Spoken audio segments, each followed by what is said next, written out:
Bien, bonsoir tout le monde. Merci d'être avec nous ce soir. Je vous souhaite la bienvenue à cette conférence de notre série Les grands communicateurs. Alors, vous avez bravé la neige, on a échappé à la concurrence des Jeux Olympiques. Heureusement, merci d'être là. Et je sais qu'il y a aussi pas mal de monde qui nous regarde par Internet, qui sont à l'abri bien au chaud chez eux. Avant d'entrer dans le vif du sujet, permettez-moi de vous parler des conférences qui vont suivre celle de ce soir pour les grands communicateurs ici même. Il y en aura 3 pour terminer cette saison. Le 31 mars prochain, ce sera Claude Malaison, un spécialiste de l'intranet, qui viendra nous parler des impacts de ces outils-là au sein de l'entreprise. Le 28 avril, nous aurons le président de la firme de sondage Crop, M. Alain Giguère, qui sera parmi nous. Et nous terminerons la saison avec Steve Prou. Steve Prou, ça sera le 26 mai. Et Steve Prou est journaliste indépendant et il viendra justement nous expliquer pourquoi et comment est-ce qu'il a choisi cette voie du journalisme indépendant. Je dois aussi absolument remercier nos partenaires qui permettent l'organisation de ces conférences-là.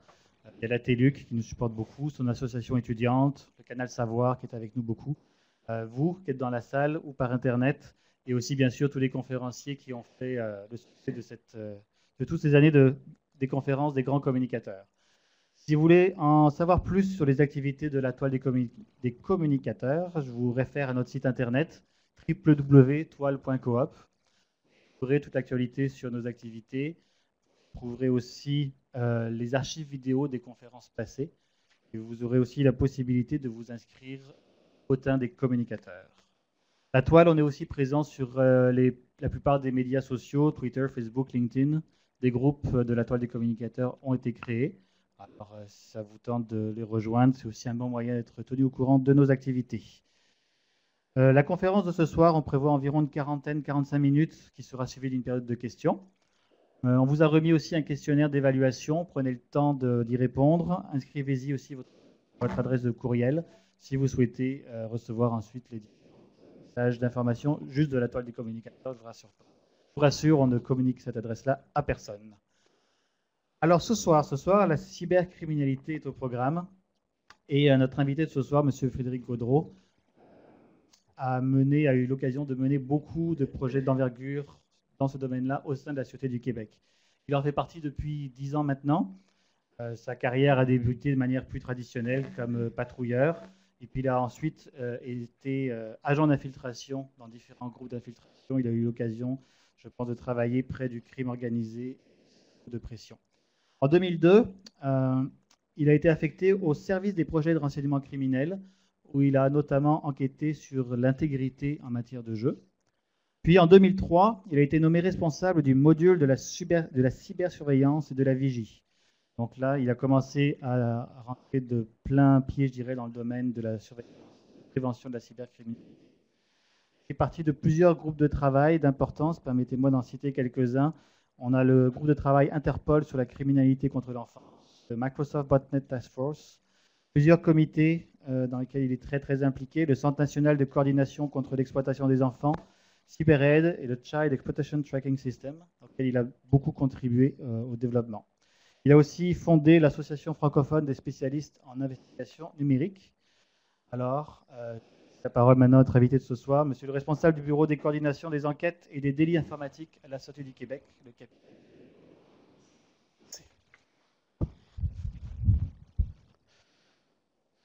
Alors, bonsoir à tous et à toutes. Merci d'abord au comité organisateur de la toile des communicateurs. En fait, moi, c'est un honneur d'être ici présent, de pouvoir vous parler un peu de ma passion pour le travail, d'abord le travail policier, mais en même temps le travail policier dans le cyberespace. Ce soir, mon objectif, c'est de réussir à vous convaincre qu'on a notre cyberespace en vous donnant quelques exemples très concrets de ceux auxquels on est témoin au quotidien chez nous au bureau. Donc, nécessairement, je pense que si je posais la question d'entrée de jeu ici dans la salle, qui n'a pas accès à l'Internet, je crois qu'il n'y aurait pas beaucoup de gens aujourd'hui. Par contre, si je recule il y a 10 ans, il y avait des gens en fait, qui levaient la main, qui disaient ben, moi, je ne l'ai pas à la maison, mais je l'ai au bureau. Et au bureau, c'est l'intranet, donc c'est limité. Si j'avais parlé à ce moment-là de bon, est-ce que vous téléchargez des vidéos, par exemple, quoi vous parlez, c'est quoi? Donc, nécessairement, on s'aperçoit qu'au fil des années, il y a une évolution assez constante au niveau du nombre d'internautes ici au Québec. Évidemment, la Sûreté du Québec, dans son mandat, a la responsabilité du territoire québécois. Donc, évidemment, vous allez me dire, le territoire québécois du cyberespace, qu'est-ce que c'est? Mais là, il y a un problème. Hein? Juridiquement parlant, la police au Canada a le code criminel qui régit finalement lorsqu'on parle d'enquête criminelle, par exemple. C'est très territorial. C'est traditionnellement frontalier comme application de la loi. Alors, sur Internet, je mets au défi quelqu'un ici ou partout, en fait, de me dire est-ce que j'ai une limite territoriale sur Internet? Alors, moi, je vous réponds non d'entrée de jeu. Et d'ailleurs, la preuve, c'est qu'on a des gens qui, à partir de leur domicile ce soir, nous regardent.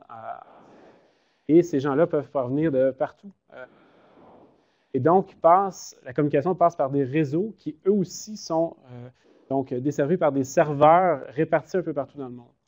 Donc, essentiellement, ce que ça veut dire, c'est que lorsque j'envoie, par exemple, un courriel à un collègue de travail, même s'il travaille dans mon organisation, je dois passer par le réseau Internet qui, lui, peut, évidemment, le principe de base du réseau Internet, c'est d'assurer la communication sans faille comme telle. Donc, peut passer par un autre pays, finalement, alors que mon collègue est à côté de moi. C'est la réalité d'Internet. Donc, la police doit s'ajuster, évidemment, à cette réalité-là. Ce soir, je vais tenter donc de vous démontrer par quelques exemples ce auxquels on est confronté d'une part, et en même temps, mentionner, vous éveiller peut-être sur certaines choses que, bon, la police, vous savez, même si je sors du cyberespace, puis je retourne dans la police plus traditionnelle, on a affaire, malheureusement, avec un faible pourcentage de délits donc, dans la société. C'est vrai que lorsqu'on regarde la société de façon positive, qu'on ne regarde pas les journaux le matin, on se dit ça va bien. Donc, 99% du temps, ça va bien, il n'y a pas de problème, mais nous, on est pris avec le 1% négatif. Pas juste du négatif de notre travail, on aime ça, c'est notre devoir de servir la population, mais ce côté négatif-là, parfois, ça peut lever des drapeaux rouges et dire ouais, finalement, si je fais ça, je vais peut-être trop loin ou je m'expose peut-être trop. Donc, des fois, la réalité terrain, ce qu'on fait dans la vie de tous les jours, et en fait, les décisions qu'on prend, on prend souvent les mêmes décisions lorsqu'on va naviguer sur Internet. Parfois, on a aussi tendance à dire c'est sur Internet, donc les limites sont différentes. Je vais pouvoir faire plus. Et c'est là aussi que je vais vous amener finalement à avoir une espèce d'éveil à ce niveau-là. Peut-être juste de dire, moi, je ne peux pas vous dire sur Internet. Ce n'est pas ça du tout l'objectif de ma conférence. Au contraire, j'en fais la promotion. J'utilise moi-même l'Internet à toutes les sauces. D'ailleurs, je viens malheureux quand je n'ai pas accès à Internet plus d'une demi-heure. Alors, ceci dit, il y a eu d'ailleurs, dans l'introduction, on a parlé du olympique. C'est certain que, étant amateur moi-même de hockey, je fais un sacrifice ce soir dans ce forêt. Nécessairement, je salue les gens qui nous regardent à partir de la maison, mais qui regardent le hockey aussi en même temps, je peux comprendre. Alors, mes coordonnées ici, je suis d'abord et avant tout policier à la Sûreté du Québec. En même temps, je suis cyberpolicier. Qu'est-ce que la cybercriminalité? C'est souvent une question qui nous est adressée, mais je pense que c'est un défi de définir ce qu'est la cybercriminalité. Vous irez dans les dictionnaires, d'ailleurs, en ligne, le grand dictionnaire, il y a différentes définitions, notamment de cybercriminalité, de délit informatique. Et évidemment, on peut parler finalement d'un défi simplement de la définir. Nous, ce qu'on utilise, on ne définit pas, on ne veut pas s'embarquer là-dedans. Ce qu'on utilise, c'est qu'on dit, d'abord, l'ordinateur, la cybercriminalité, il faut que ça touche l'ordinateur comme étant un outil ou une cible d'un crime. Et en même temps, le phénomène de la cybercriminalité en tant que tel, c'est quoi? C'est des usages problématiques d'Internet, des usages criminels plutôt traditionnels et des usages criminels qui sont innovateurs, en ce sens qu'à l'époque, lorsqu'il n'y avait pas d'ordinateur, il y a certains crimes qui n'étaient pas définis au sens code criminel. Encore aujourd'hui, plus la technologie évolue, plus on doit s'adapter pour appliquer la loi d'une certaine façon.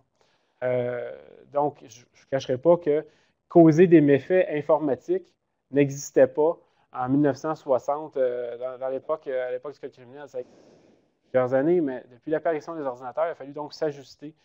On ne peut pas causer des méfaits ailleurs que finalement dans un environnement tangible. On peut en causer sur des données informatiques. Maintenant, l'expansion de la cybercriminalité. Bon, est-ce que c'est en expansion? Moi, c'est certain que la prémisse de base, c'est plus il y a d'internautes, plus plus il y a de potentiel de victimisation. Qu'est-ce que je veux dire par là? C'est qu'on recule dans les années 2000, en 2010, mais on recule au début des années 2000. Souvent, vous allez voir, je fais allusion à l'évolution de la technologie qui est assez rapide, mais en 2000, il y avait moins d'internautes qu'aujourd'hui. Le gouvernement, les initiatives de société et tout ont amené, entre autres, ici au Québec, le programme Brancher les familles.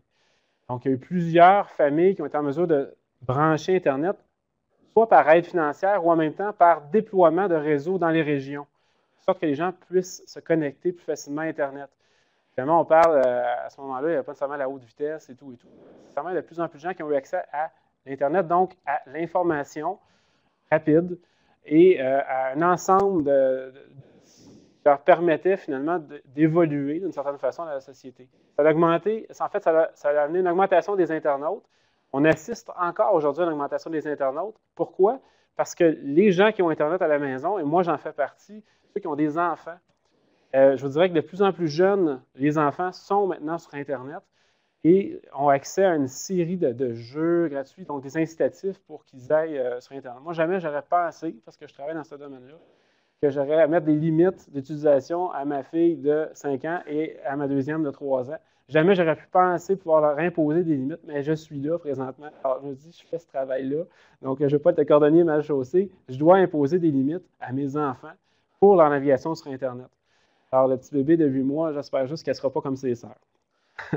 Donc, nécessairement, il y a aussi le fameux mythe qui dit, est-ce que, il y a quelques années, quand j'ai commencé dans ce domaine-là, on disait toujours, ah, Internet, c'est le Far West, tu vois là-dessus, c'est sûr qu'il va arriver un accident, mais en réalité, c'est le faible pourcentage de négatifs d'Internet. Parce qu'en réalité, l'outil a été créé d'abord pour des fins militaires. Si on recule l'ARPANET, les premiers balbutiements de communication sous la forme, donc avant le WW finalement, il y avait toute la structure qui était là. Le concept, c'était de réussir à communiquer d'une façon où même si on crée une brèche entre deux éléments, il y a toujours une communication par une tierce partie qui va être possible. Donc, assurer une communication en tout temps. Donc, la technologie, une fois qu'elle a été utilisée par les militaires, elle a été envoyée dans les milieux universitaires par la suite. Et les milieux universitaires l'ont utilisée justement pour rendre disponible l'ensemble des documents ou des études qui étaient à l'époque plus ou moins restreints dans des environnements, encore une fois, géographiques. Et donc, on a réussi à transmettre un bagage de connaissances important à travers le monde par la technologie. Évidemment, aujourd'hui, l'aspect négatif de ça, c'est que si moi, d'ailleurs, qui est étudiant à l'université, je vais avoir accès à un travail pour faciliter la rédaction de mon propre travail, j'ai accès aussi à ces documents-là. Et il y a des gens, malheureusement, qui font du copier-coller. Mais ce n'est pas mon domaine encore, ce n'est pas du criminel. Mais nécessairement, il y a une règle d'éthique qui est applicable à ce niveau-là. En même temps, si ce n'est pas nécessairement le Far West, il y a évidemment des facteurs qui sont très importants à constater. C'est l'évolution des technologies. Alors ici, vous pouvez voir sur l'image qu'en 89, donc il y a 20 ans, en fait 21 ans, on pouvait avoir un ordinateur personnel qui était plutôt onéreux, si on peut reculer. Et si vous regardez ceux qui connaissent un peu l'informatique, on peut voir que cet ordinateur-là, en fait, il y a 2 mégabits de RAM. Donc, aujourd'hui, je tousse comme ça, je fais 3 mégabits. Donc, c'est nécessairement à 8500 $ la copie, il y a un problème. Là. Donc, nécessairement, aujourd'hui, un appareil comme ça, oui, vous pouvez l'avoir dans un musée, mais à la maison, je ne sais pas ce que vous faites, à part des collectionneurs qui pourraient avoir ça à la maison, pourraient être intéressés. Mais évidemment, ce qu'on faisait à l'époque avec un PC qui était plutôt d'usage professionnel, on peut faire 100, 1000 ou même 10 000 fois plus avec un appareil qu'on tient dans sa poche qui a des milliers d'applications nouvelles par jour et qui, nécessairement, partout, on peut aller n'importe où avec ça, on peut faire un paquet de choses, avoir notre vie avec nous parce qu'on est maintenant connecté. Il manque juste, quand on voit là, évidemment, c'est un iPhone qui est présent là, mais il y a toutes sortes d'appareils qui existent. Et tout ce qui manque, finalement, c'est un cordon là, pour relier au nombril. Là, puis là, on pourrait genre s'auto-digérer ou quelque chose comme ça. Ils ne sont pas rendus encore dans la molécule, là, puis dans les cellules, mais ça s'en vient. C'est ce qu'on m'a dit. Donc, évidemment, ce que ça amène, ces technologies-là aussi, c'est toute l'évolution de ce qu'on appelle du web en tant que tel. Donc, le web actif, le web interactif, donc le web 2.0, c'est la terminologie qui est utilisée. Et ce que ça fait, en fait, c'est que ça permet aux gens de participer à la conception ou à l'activité sur Internet. Avant, on avait une page web statique dans laquelle on avait peu, en tant que navigateur, peu d'interactions possibles. Maintenant, on peut nous-mêmes se créer nos pages, les modifier, donc faire un journal de notre vie sur Internet, et même au-delà de ça, à tous les jours, mentionner à quel endroit on se trouve, donner certains détails, mettre sa photo, etc. Et c'est l'usager lui-même qui fait cette modification-là, qui le met à jour. Et donc, je ne vous apprends rien en disant qu'aujourd'hui, il y a de plus en plus de gens qui, pour des raisons tout à fait louables de société, veulent communiquer ensemble et utilisent Internet pour se retrouver. Alors, est-ce qu'il y a des gens ici dans la salle qui ont un compte, par exemple, sur Facebook? Soyez pas gênés. Sur MySpace, sur d'autres outils. En fait, il y a une série de sites de réseautage social qui sont présents dans le réseau Internet et qui nous aident à communiquer. Et en même temps, à avoir de l'information sur des gens, sur des sociétés, sur des entreprises ou quoi que ce soit, qui utilisent ces pages de réseautage social-là, qui sont un phénomène, en fait, qui sont fabuleux pour être capable de se rejoindre. Alors, évidemment, ce que ça entraîne parfois, c'est le côté négatif. Je vais arriver avec quelques exemples plus tard, mais nécessairement, l'usage qu'on fait de ces sites de réseautage social-là n'est pas légal. Évidemment, il y a toutes sortes d'usages qui peuvent en être faits, et ce n'est pas nécessairement l'utiliser en tant que tel qui est illégal, c'est parfois la façon dont on diffuse l'information ou quel genre d'information on veut mettre sur ce site-là. Alors, nécessairement, c'est ça. Puis juste à titre d'exemple, quand Facebook a commencé, ceux qui connaissent un peu l'histoire du créateur, l'objectif, c'était simplement que c'est un étudiant qui est à l'université, puis lui, son désir, c'était, lorsqu'il croise un étudiant dans le corridor, essayer de savoir au moins son nom, puis de démarrer une conversation. Donc, essentiellement, le but est tout à fait, c'est génial comme idée, là. Je veux dire, c'est sûr qu'aujourd'hui, je suis content d'avoir pensé à ça, là, parce qu'il y a tout à côté, évidemment, la finance qui a suivi derrière tout ça. Mais lorsque l'idée a été créée, c'était simplement de dire, j'aimerais ça reconnaître la personne, puis avoir des échanges, puis donc faciliter ces échanges-là. Alors, quand ça a commencé, c'était à une université. Maintenant, on est rendu, à l'espace de 3 ans, 4 ans, à près de 300 millions de membres sur Facebook. Donc, des profils de gens qui sont sur Facebook. Si on regarde dans l'échelle des populations des pays, c'est quasiment les 5 premiers pays, là, on a un pays en tant que tel qui est virtuel, où finalement, il y a plein de gens qui sont là, qui transigent, puis qui échangent, puis qui photoient. Et ces gens-là, si je peux encore une fois dire un bémol, ces gens-là, souvent, ne se sont jamais rencontrés. Ils sont simplement des connexions virtuelles. Donc, c'est la beauté de la chose de l'Internet. Je vais vous parler un petit peu de ce qu'on appelle la typologie de la cybercriminalité. Pourquoi? Parce que c'est important de catégoriser un peu ce à quoi nous, on fait face. Alors, nécessairement, il y a d'abord des usages problématiques. Qu'est-ce qu'un usage problématique? C'est que lorsqu'on navigue, par exemple, sur Internet et on constate certaines choses, et pour nous, moralement, c'est inacceptable, ça ne veut pas dire qu'il y a une infraction criminelle ici au Canada qui est commise. Alors, souvent, les gens vont nous signaler des choses qu'ils ont vues. Je vais vous donner l'exemple le plus classique.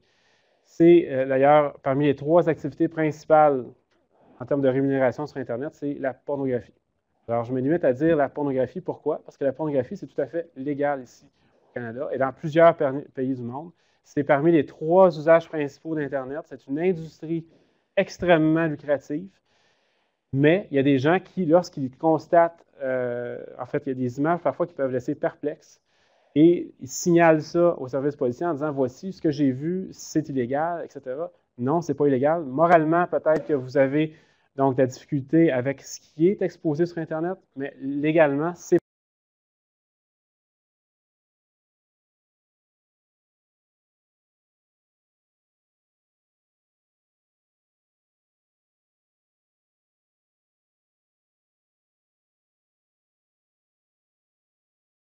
l'Internet. Il n'y a pas de réglementation encore qui est en place. Évidemment, il y a des projets de loi qui ont été avancés par le gouvernement fédéral, mais ils ne sont toujours pas en place. Évidemment, toute personne ici présente qui a un courriel, en fait, ou une adresse courriel, a certainement déjà reçu de publicité de Viagra, de pour aider à faire l'amour. Qu'est-ce qu'il y a d'autre, dont des fameux... c'est parce que ça m'échappe. Mais nécessairement, il y a tellement de choses qu'on peut recevoir. Notamment, c'est ça, les annonces pour que vous avez accès au casino virtuel, un tel, puis que... Bref, l'objectif de tout ça, là, c'est attirer le monde vers une dépense potentielle. C'est du marketing. Ça existe depuis que, finalement, avant, c'était envoyé par lettre. J'en reçois encore à la maison, moi, des lettres écrites que je n'ai pas sollicitées. Je reçois des téléphones non sollicités. Mais ce qui arrive, c'est qu'avec les courriels, maintenant, on peut envoyer, à la place de faire un appel à la fois, on peut envoyer un courriel à 1000, 10 000 personnes à la fois, et on a plus de chances que quelqu'un réponde, finalement, et donc soit favorable à ça, et finalement, on fasse une transaction, etc. On peut avoir en bout de ligne d'un courriel une transaction qui est tout à fait légitime. Simplement, c'est que les produits que l'on vend ne sont pas nécessairement intéressants en tant que tel, ou on n'a pas sollicité. Les fameux canulars. Autre exemple, vous êtes assis ici dans une salle qui ressemble un peu à une salle de cinéma. Il y a peut-être des gens qui ont déjà reçu un fameux courriel qui dit que dans tel cinéma, faire attention, il y a des gens qui mettent des aiguilles qui sont infectés de sida, des aiguilles à l'envers sur les sièges, etc. Là, on reçoit ça, genre de petite mini-panique, on envoie ça à nos amis, ça circule. Bref, là, tout à coup, il y a des centaines de courriels qui sont échangés entre plusieurs personnes. Ce que ça fait, ça, c'est qu'à un moment donné, les gens ont une crainte, une espèce de petite peur sociale. C'est carrément une légende urbaine, en fait. Lorsqu'on regarde, on fait des recherches à savoir l'origine de tout ça, il y a des sites qui viennent dire, effectivement, c'est une légende urbaine, c'est parti de telle date, ça a été envoyé pourquoi, etc., etc. Donc, on peut valider, contre-vérifier ces informations-là. Mais le deuxième effet pervers de tout ça, c'est qu'à force d'envoyer des courriels comme ça, de canulars ou des pourriels, ça vient diminuer la capacité du réseau Internet. Et l'aspect légal, en fait, ou illégal de la chose, c'est lorsqu'on paralyse un réseau, nécessairement, ça peut causer des méfaits ou des dommages informatiques. Et là, on peut parler des fois d'infractions criminelles. Si vous saviez le nombre, en fait, des compagnies de sécurité informatique qui émettent des avis ou des états de situation sur l'ensemble de la capacité réseau, etc., parfois, c'est inquiétant de savoir combien il y a de courriels en circulation qui sont tout à fait inutiles et qui, finalement, viennent paralyser le réseau et en même temps viennent, dans les bloqueurs, là, dans les entreprises, les serveurs qui bloquent, finalement, ces adresses-là, accumulent une quantité phénoménale d'informations, finalement, qu'on peut faire avec ça. Les canulars en font partie. Je vous donnais l'exemple des aiguilles, il y en a plein. Si vous circulez sur la route, puis il y a une voiture qui arrive en arrière de vous, signale les phares, etc. Donc, n'arrêtez pas, c'est pas un policier, continuez au poste de police, parce que sinon, la personne qui arrêtait va se faire attaquer par 4 personnes. Puis, si vous tournez à gauche à telle rue, bien, faites attention, parce que si vous tournez à droite après, il va y avoir un cul-de-sac. Puis, finalement, là, ça se met. Moi, j'en reçois régulièrement de ça. La première chose que je fais, je vais toujours sur des sites de validation. Je ne connais pas les nouvelles. Je vais sur des sites de validation, puis tout de suite, j'essaie de trouver l'origine de ça. C'est ça mon sport favori, mais je ne rediffuse pas le courriel après. La diffamation. Pourquoi la diffamation? On rentre dans les usages problématiques et non criminels. Pourquoi? La raison est simple, c'est que d'abord, avant tout, avant d'être une infraction criminelle, c'est une infraction au Code civil. En fait, il peut y avoir des poursuites qui peuvent être faites en atteinte à la réputation, mais plutôt en vertu du tribunal civil. Lorsqu'on parle de diffamation ou en fait d'atteinte à la réputation, les gens ont tendance à se tourner vers les tribunaux de droit pour effectivement réclamer un dédommagement par rapport à quelque chose dont... Lorsque ça devient criminel, il faut vraiment qu'il y ait une emphase majeure sur les diffamations qui peuvent être faites. On va parler plutôt de harcèlement criminel, d'autres types d'infractions, de libelle diffamatoire au sens du Code criminel. Les usages criminels traditionnels maintenant, c'est-à-dire les usages criminels d'Internet versus des infractions qui existaient avant la venue d'Internet. Donc, avant qu'il y ait Internet, il y avait de la fraude, il y avait de la pornographie juvénile, il y avait des menaces, d'extorsion. Tout ça, là, ça existait avant. Maintenant, on a un outil qui nous permet de communiquer des choses et on peut maintenant faire des menaces à partir d'Internet. Donc, nécessairement, ce que ça a amené, l'Internet, c'est qu'on a vu peut-être une explosion de types de criminalité. Je donne quelques exemples. La cyberintimidation. On me dit cyberintimidation, c'est nouveau. L'intimidation était là avant. On se sert de l'aspect cyber pour intimider des gens. Que ce soit, comme je mentionnais, les menaces, l'extorsion, le harcèlement, intimider quelqu'un à la base comme tel. On dirait que les gens ou les criminels ont plus de facilité à communiquer lorsqu'ils ne sont pas face à la personne. Alors moi, j'ai tendance à me garder, si je suis quelqu'un qui veut menacer quelqu'un, avant de le faire en vis-à-vis, certaines personnes ne sont jamais capables de menacer quelqu'un. On dirait que soit par téléphone ou même par courriel, on est plus lousse. On se dit, ah ben, finalement, je ne saurai pas d'où ça provient. Je vais me créer un compte sur mail, puis je vais envoyer un email. Essentiellement, lorsqu'on reçoit des menaces, souvent, on n'est pas au hasard. Là. Il y a sûrement quelqu'un qu'on connaît. Donc, nous, notre travail consiste à retracer ces gens-là. La cyberintimidation, on la retrouve beaucoup aujourd'hui, malheureusement, en fait, dans les écoles. Qu'est-ce qui se passe dans les écoles? C'est que les jeunes, maintenant, ont des téléphones cellulaires avec caméra. Donc, essentiellement, dans les polyvalentes, on photographie des collègues avec qui il y a un conflit ou peu importe.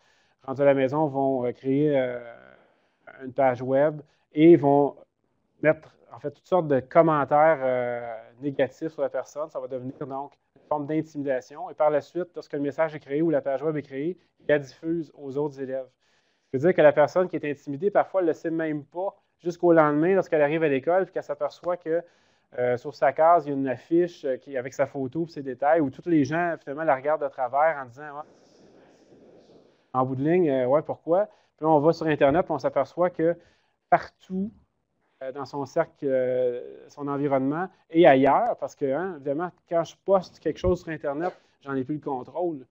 On ne peut pas retirer. Il y a souvent, ça, c'en est un mythe. Si, par exemple, moi, je poste une information sur Internet, je me crée un compte Facebook et je décide de le fermer. Une semaine, un mois, 2 mois. Facebook vont dire parfait, on ferme votre compte. Ce qui était là pendant le mois, mais il y a quelqu'un qui a pu le récupérer et faire d'autres choses avec. On n'aura jamais la certitude à 100% que l'information ne se retrouvera pas sur Internet. Il y a des sites d'archivage, donc des métamoteurs de recherche, comme évidemment il y a Google ou Yahoo, des moteurs de recherche qui existent déjà où on retrouve une quantité phénoménale d'informations. Il y a aussi des sites qui archivent l'information du web. Donc, nécessairement, on peut toujours aller chercher ce qui n'est pas indexé dans Google dans les sites d'archives. C'est ce qu'on appelle le web invisible. Il y a plein d'informations qu'on peut trouver là-dedans. D'ailleurs, nous, en 2010, la police, c'est un peu le gag qu'on fait au bureau, c'est on trouve plus d'informations sur nos suspects sur le cyberespace que dans nos bases de données policières traditionnelles. Alors, pourquoi? Parce qu'il y a des gens, des fois, des criminels qui peuvent ne pas être fichés, finalement, comme on va utiliser l'expression, dans nos bases de données policières. Mais après ça, on se retourne, on va sur Google, je tape un nom, là, il me sort 3-4 photos avec la photo de sa maison. Quand je peux aller sur Street View, je vois sa résidence. Et de façon tout à fait légitime, parce qu'effectivement, il y a un débat de société autour de tout ça. Là, mais moi, je parle en tant que service policier, je me dis, toute cette information-là que je n'avais pas auparavant, ou qui était plus difficile finalement à obtenir par les moyens traditionnels, maintenant, je l'ai à partir d'un ordinateur qui est dans un bureau. Par contre, c'est sûr que je ne me baserai pas juste là-dessus pour un dossier criminel. Ça, je vous l'assure. L'exploitation sexuelle des enfants. Qu'est-ce que c'est? En fait, oui, on entend tous parler de pornographie juvénile. La pornographie juvénile, c'est malheureux. C'est un phénomène qui est présent, qui est extrêmement présent sur Internet. Il y a beaucoup de sites web et d'environnements où on peut retrouver ce matériel-là. Ici au Canada, évidemment, c'est toute personne moins de 18 ans. Il y a toute la notion du consentement aussi. Je ne vais pas rentrer dans un cours juridique. Je ne suis pas avocat, d'une part, je ne suis pas juriste. Mais nécessairement, il y a beaucoup de matériel accessible sur Internet ici, à partir d'ici au Canada, et ça, malgré de nombreuses initiatives de filtrage qui sont faites. Alors, essentiellement, on peut avoir accès à du matériel. Pas facilement. Pas facilement. Puis je vous dis, en fait, je ne mets pas de défi ici, c'est pas ça que je vous dis. Allez pas voir ça. C'est vraiment, je vous dis, pour être père de famille, je vais utiliser le terme dégueulasse parce qu'il n'y a pas d'autre chose à utiliser. Nécessairement, c'est qu'on ne peut pas dire je suis tombé là-dessus par hasard ou j'ai reçu ça par hasard ou quoi que ce soit. Il y a des démarches à faire qui sont ce qu'on appelle du 2e, du 3e niveau pour aller voir du matériel comme ça. Donc, il y a ce phénomène-là qui est des photos, des vidéos où on voit des enfants qui sont nous, notre travail, c'est finalement consomment ce matériel-là qu'ils distribuent. Et d'abord et avant tout, de savoir c'est qui l'enfant qui est sur la photo. d'aller sortir de ce milieu-là au plus vite. Donc, il y a un ensemble de collaborations qui se passe avec notamment Interpol, où on échange entre les pays l'information en temps réel pour dire voici, cette photo-là, elle a probablement été prise à tel endroit, envoyer la police locale à essayer de localiser l'enfant qui travaille là.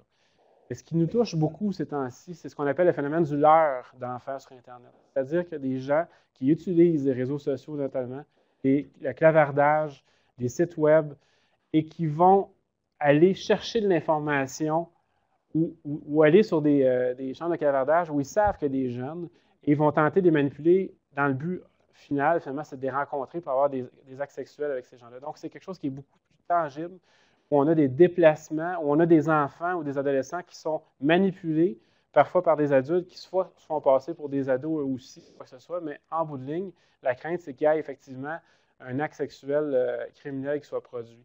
Donc, ça, c'est un phénomène très préoccupant. Il y a des chambres de clavardage, je vous dis, c'est carrément. Des fois, on se dit, non, qu'est-ce qui se passe?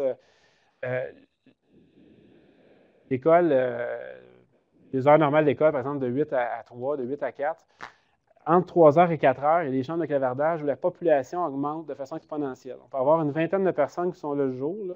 Puis on arrive vers 3-4 heures, on se retrouve avec 500-600 personnes dans les chambres de clavardage, puis là, ça se met à échanger. C'est qui? Ce sont les jeunes qui viennent de l'école et qui disent à leurs parents, je vais aller faire mes devoirs dans ma chambre.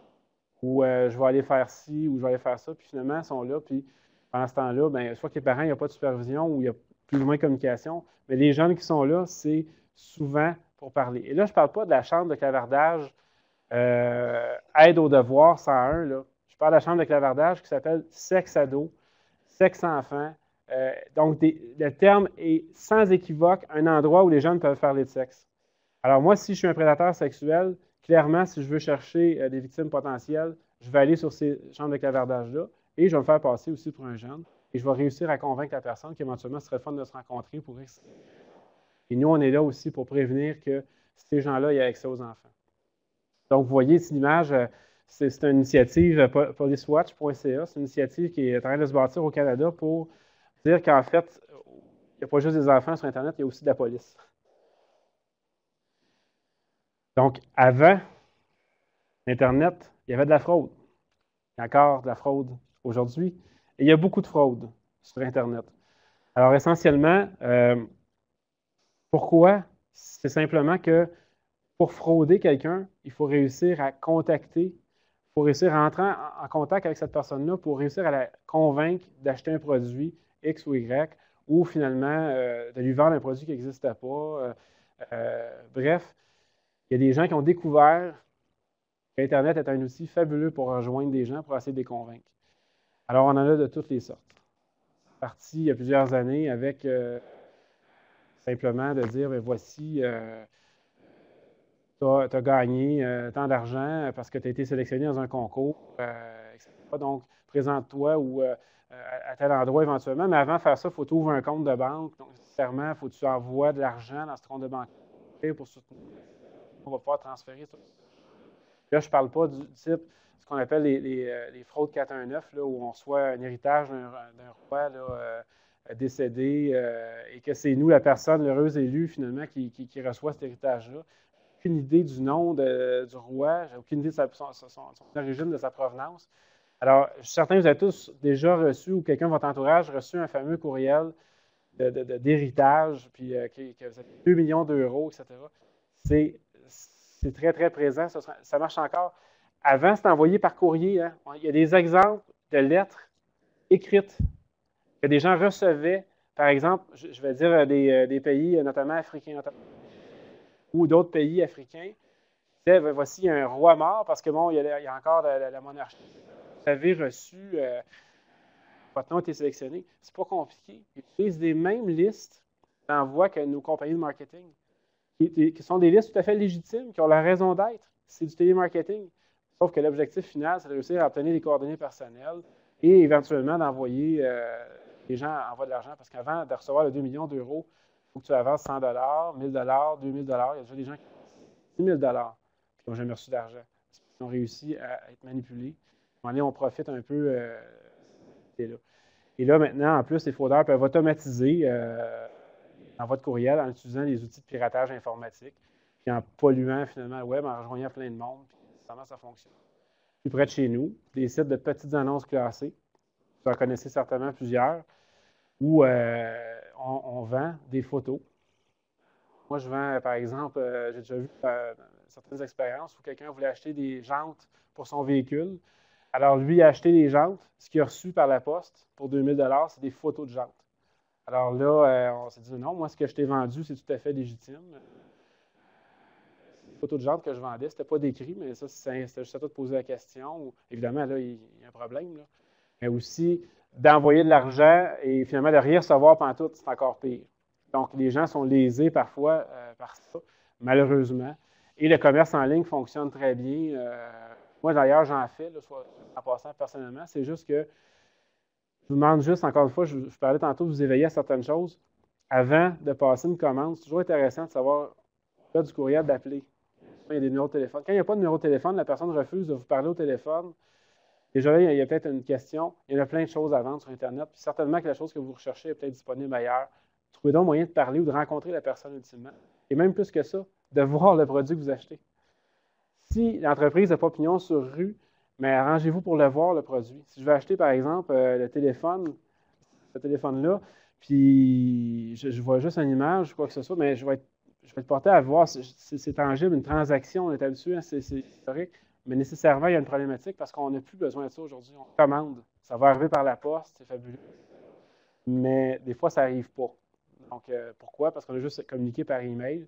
Finalement, on parlait à quelqu'un qui était basé en Asie ou en Russie, qui parlait français tout simplement pour échanger. Donc, il y a une problématique là aussi. Une autre problématique qui est très présente, malheureusement, sur Internet, c'est tout ce qu'on appelle le phénomène de l'utilisation d'Internet pour passer des messages qui sont très, très négatifs. On donne l'exemple des fusillades en milieu scolaire. Les derniers cas de fusillades en milieu scolaire où il y a eu la plupart ont été annoncés auparavant sur des plateformes web, par courriel ou un autre moyen technologique. Évidemment, ici, plus près de chez nous, il y a un incident au Collège Dawson où la personne qui a commis ça, qui est Kim Cargill, avait tenu des propos qui n'étaient pas directement ciblés finalement vers son objectif final, mais il y aurait peut-être quelqu'un qui aurait vu ça avant, qui aurait pu dire hey, « ce gars-là, il a un comportement étrange. Est-ce que vous pourriez peut-être le rencontrer pour vérifier? » Donc, nécessairement, ça, c'est des choses, mais il y en a qui étaient sans équivoque, comme par exemple en Finlande, où on voit la personne qui se filme en train de tirer sur des cannes dans un parc. Elle dit « je vais faire la même chose sur mes collègues à l'école. » Puis le lendemain, c'est ce qui arrive. Donc, nécessairement, on utilise Internet pour laisser une mémoire, finalement, collective, qui est tout à fait malheureuse. Le terrorisme, qu'est-ce qu'on entend par là? C'est l'utilisation du réseau Internet dans le but de communiquer. D'abord, entre les membres des réseaux terroristes, mais en même temps, de passer des messages. On le voit beaucoup, toutes les vidéos qui proviennent notamment d'Irak, d'Afghanistan, etc., des cellules terroristes, envoyées sur des sites web, ça, pour que les gens puissent voir, finalement, puissent entendre les messages de revendication de ces groupes-là. Donc, nécessairement, c'est inquiétant parce qu'on utilise Internet pour diffuser cette messagerie-là. Et ce, à partir de serveurs situés dans les pays où il n'y a pas nécessairement de législation. Hein. Ces gens-là le savent, ils savent vous passer des messages parce que nécessairement, quand même qu'on soit la CIA ou n'importe quelle agence de renseignement, il y a des pays qui vont dire, écoutez, moi, je ne garde aucune information ici. Je peux fouiller mes serveurs, je ne garde rien. Il n'y a pas de réglementation qui m'oblige à garder de l'information. Nécessairement, ça va mener où l'enquête? Ça ne mènera pas très, très loin. Et évidemment, la propagande haineuse qui, malheureusement, est très présente. Certains groupes revendiquent plein de choses sur Internet. C'est que le problème avec ça, c'est que le recours, justement, je vous le mentionnais, au niveau de la façon dont Internet est structuré, comme c'est dans plusieurs pays où il y a des juridictions traditionnellement régies par des frontières, mais si on se retrouve dans un environnement où finalement il y a un serveur basé dans une île Caraïbe, puis que le message passe en quelque part en Europe, puis redirigé par un tiers qui est en Russie, etc., remonter la piste de tout ça, c'est extrêmement complexe. Pas que ça ne se fait pas. Techniquement, c'est possible. Par contre, souvent, les messages de propagande, c'est non tolérable par la société, mais les efforts qui vont être mis pour retracer ça ou prendre une véritable action contre les gens qui font la propagande, les efforts vont être limités. Mais regarde, on va limiter l'accès ici, on va dire on n'est pas d'accord avec ce message-là, mais il y a des communautés qui sont victimes de ça. C'est quelque chose qui est sous la loupe présentement de la Commission des droits de la personne, notamment, et aussi de certains groupes de surveillance des droits. L'échange de produits illégaux. Je mentionnais tout à l'heure qu'on pouvait frauder, qu'on pouvait avoir accès à certaines choses, mais évidemment, des choses légitimes, il y en a des choses illégitimes aussi. Tout ce qu'on peut retrouver des légitimes, évidemment, on le retrouve sur Internet. On peut commander des stupéfiants sur Internet, on peut commander des armes, des produits illégaux comme du tabac, d'alcool. Tout ce qui existe peut être commandé par Internet. Simplement, c'est que pour commander quelque chose, il faut que ça soit livré. Donc, le risque, c'est toujours de se faire prendre quand on reçoit le produit à la maison. Si on a un K47, c'est pas au défi de passer par Poste Canada sans se faire prendre. Mais nécessairement, il y a des moyens, effectivement, que les gens utilisent pour faire passer du matériel illégal. Mais c'est présent, on peut se le procurer évidemment sur Internet. Internet, c'est là pour faciliter les contacts. Je l'ai mentionné au début. C'est un bel outil, on rencontre plein de gens, mais on peut s'en servir aussi à des fins illégales pour trouver des produits, notamment illégaux. Qu'est-ce que les usages criminels innovateurs? Bien, évidemment, c'est quelque chose qui existait pas. En fait, c'est un crime qui a été amené par la présence des ordinateurs et d'Internet. Le meilleur exemple que je peux vous donner, c'est la piraterie informatique. On ne peut pas pirater un ordinateur quand il n'y a pas d'ordinateur. Essentiellement, on est obligé de créer des infractions. Et actuellement, c'est un des fléaux qu'on retrouve le plus fréquent sur Internet. En fait, c'est simple, c'est que la présence des hackers présentement ou des pirates informatiques pollue l'Internet, que ce soit par des attaques informatiques qui ralentissent, qui paralysent les réseaux, que ce soit par l'utilisation de robots qui envoient justement les fameux courriels ou qui vont aller chercher vos données personnelles dans vos ordinateurs par des automates ou quoi que ce soit. Donc, nécessairement, c'est très inquiétant. La police est là notamment pour surveiller certains groupes de hackers. Et évidemment, ces gens-là vont souvent se targuer de dire « Jamais vous êtes capable de me retracer, je vais utiliser des outils. » Moi, je vous mets en garde, puis je vous dis tout de suite, il y a de la police sur Internet. Okay? Puis je ne vous dévoilerai pas mes techniques d'enquête, mais ce que je peux vous dire, c'est qu'avant d'être un hacker, vous avez été un internaute normal. Nécessairement, un internaute normal laisse des traces sur Internet. Donc, je vous le dis, ce n'est pas une cachette, puis ça me fait plaisir de vous l'expliquer. Mais nécessairement, quand on parle d'anonymat sur Internet, c'est toujours un anonymat relatif. Alors, si vraiment il faut vous retracer, on va le faire, on va trouver le moyen, puis ça prendra le temps que ça prendra, mais on va être capable de vous retracer. Donc, c'est certain que des fois, on n'a pas nécessairement la collaboration de tout le monde, mais lorsqu'on l'a, ça va bien, on est capable de faire un bon travail là-dedans. Qu'est-ce que ça amène le piratage?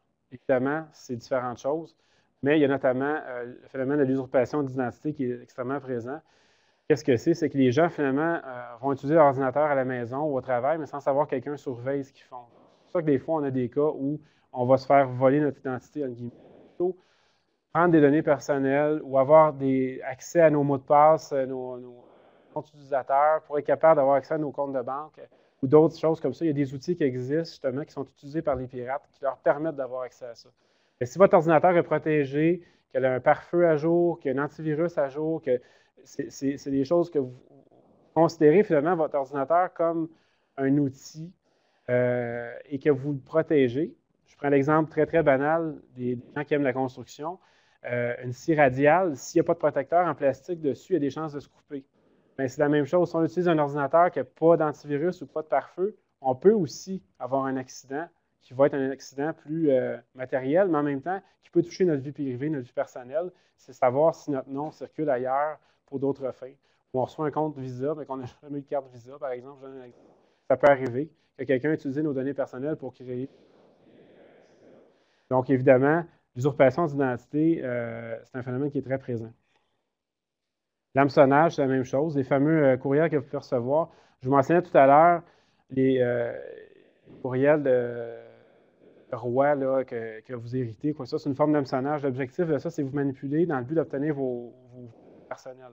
Mais aussi, les banques, il y a des gens qui vont pirater des sites de banque ou ils vont créer un faux site de banque et ils vont vous envoyer un courriel en disant « Vous devez absolument parce que votre compte va expirer dans 3 jours. » Alors, je vous annonce tout de suite, moi, ma banque, ma caisse ne m'a jamais envoyé un courriel pour me dire que mon compte était en souffrance ou quoi que ce soit, ou que je devais changer mon mot de passe. Jamais. Ils vont communiquer avec vous par Internet. Ils vont vous appeler, ils vont vous convoquer en succursale, et là, vous allez rencontrer quelqu'un de réel qui va vous expliquer des choses. Alors, nécessairement, lorsque vous recevez ça, d'autant plus que des fois, tu reçois des courriels d'une banque auquel tu n'as même pas de compte. Alors, il y a des gens, je vous dis, il y a des gens qui répondent à ça. Alors, nécessairement, il y a une problématique. Toujours se poser des questions. Ce qu'on voit dans le virtuel, est-ce que ça se peut dans le monde réel? Est-ce que je ferais ça?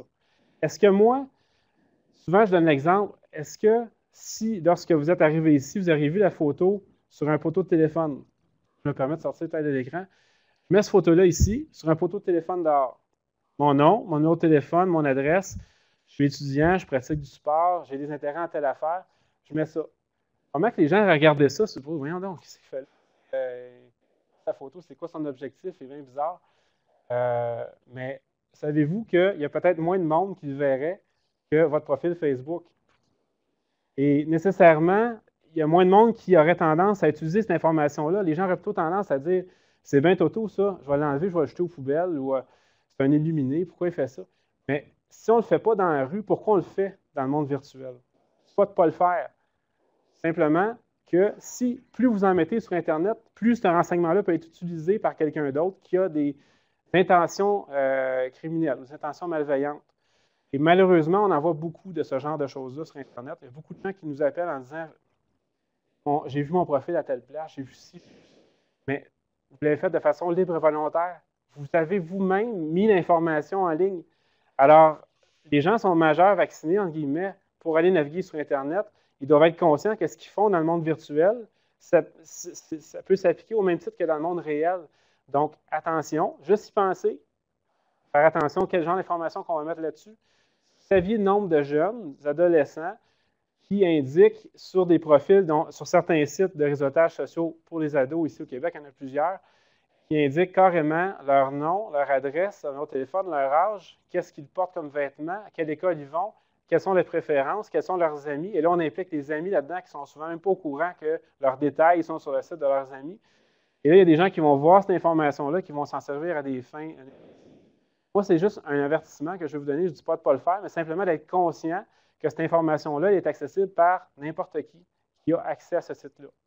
Alors que mon poteau de téléphone, ici, au coin de Sherbrooke, Saint-Laurent, c'est sûr qu'il y a bien des passe ici, mais il y a peut-être du monde qui ne le verront jamais, ou qui vont passer à côté, ou quelqu'un qui va l'acheter tout simplement aux poubelles, ou quelqu'un de la ville qui va dire c'est un graffiti, on va l'enlever, puis c'est réglé. Sur Internet, ça ne fonctionne pas comme ça. Puis même si le profil est là, et qu'on veut l'enlever, il y a peut-être quelqu'un qui l'a pris, puis qui l'a copié ailleurs, puis finalement, on ne le saura pas. Alors, nécessairement, c'est une façon de voler l'identité, ou en fait d'usurper l'identité, ou une façon de s'exposer sur Internet de façon négative. Alors, c'est sûr qu'il y a des gens qui vont dire pourquoi vous avez à policer le cyberespace. Ce serait utopique de dire on surveille le web, il n'y a pas de problème, c'est impossible. Là, je veux dire, à un moment donné, on est restreint dans les ressources, on va se concentrer sur certaines priorités. Et si on avait la recette miracle pour dire on est capable de surveiller toutes les activités d'Internet, mais naturellement, il y a des agences de renseignement américains qui sont déjà en train de s'approprier la technologie pour surveiller tous les groupes terroristes. Alors, ça n'existe pas, cette technologie. Sauf que nécessairement, quand il y a des crimes qui surviennent sur Internet, qui nous sont signalés, nous, on a un travail à faire. Puis nécessairement, ça amène devoir de société, de gouvernement, de dire on va mettre des policiers pour aller sur Internet, nécessairement pour surveiller les activités et surtout pour répondre aux besoins de la clientèle qui est de plus en plus nombreuse à être présente sur Internet et à naviguer, utiliser les outils de communication. Donc, essentiellement, pourquoi une cyberpolice? C'est un peu pour les raisons que je vous ai exposées auparavant. Pour être capable d'aider nos clients, nos citoyens, finalement, à naviguer sécuritairement, comme on fait sur les routes, en mettant des policiers qui surveillent, par exemple, un arrêt ou une zone scolaire pour la vitesse, etc. C'est pour arriver, en tant que société, à avoir un certain contrôle sur les déviances, pour éviter qu'il y ait des accidents, finalement, aussi banal que ça. C'est l'image que je peux faire. À ce titre-là, je me permets en même temps de vous parler d'un événement. Pour ceux qui sont vraiment intéressés par le phénomène de la cybercriminalité, il y a un colloque annuel qui est le colloque sur la cybercriminalité qui a lieu cette année au mois d'avril. C'est certain que nous, ce colloque-là est ouvert, évidemment. c'est un colloque pour praticiens, donc des gens qui travaillent en matière de sécurité informatique ou de police d'Internet. Nécessairement, on est capable à ce moment-là de donner des outils à nos gens sur le terrain pour pouvoir répondre finalement aux besoins des gens qui viennent pour dire « j'ai été victime de vol d'identité sur Internet », que nos gens sur le terrain soient capables de répondre. Ne soyez pas dire « je ne sais pas c'est quoi Internet » ou quoi que ce soit. Donc, on va assurer un maximum d'enseignement à nos gens, à nos partenaires. Et c'est un événement qu'on tient annuellement qui est le colloque sur la cybercriminalité. En guise de conclusion, par rapport à ce que je vous ai mentionné, c'est certain qu'aujourd'hui, l'objectif, c'était de vous dire un peu ce auquel on est confronté. Maintenant, c'est le côté négatif un peu d'Internet. Je vous l'ai mentionné, moi, je m'avoue, là, je suis addict. Je ne suis pas super dépendant encore, mais je m'en viens super dépendant. Je suis certain que ma conjointe a fait un bonheur de dire oui, tu es cyber dépendant. Je vais admettre, oui, effectivement. Donc, je pense que c'est vraiment bien ce qu'on peut faire avec ça. C'est un bel outil. On peut faire plein de choses si on le fait de façon sécuritaire. Et je vous invite simplement à avoir certaines bémols, certaines mises en garde avant de faire quelque chose que vous ne feriez peut-être pas dans la vie de tous les jours, la vie réelle, en physique. Vous feriez, pensez-y 2 fois avant de le faire de façon virtuelle parce que ça laisse des traces nécessairement. Et le développement des technologies de communication, ça nous oblige à nous, les services policiers, à jeter un regard différent sur l'évolution de la société. On va s'adapter finalement. On sait qu'on a du crime organisé, de la prostitution, il va toujours en avoir, mais on sait que ces groupes-là vont utiliser les outils technologiques maintenant pour commettre leurs crimes. Donc, nous, on doit s'adapter à tout ça, à être à l'affût, être capable de suivre ça. C'est certain que c'est un défi, mais c'est un très, très beau défi. Donc, maintenant, je vous invite évidemment à poser des questions si c'est le cas. Ça va me faire plaisir d'y répondre dans la mesure de mes connaissances. Et j'espère que ça vous a exposé un peu notre travail. Merci.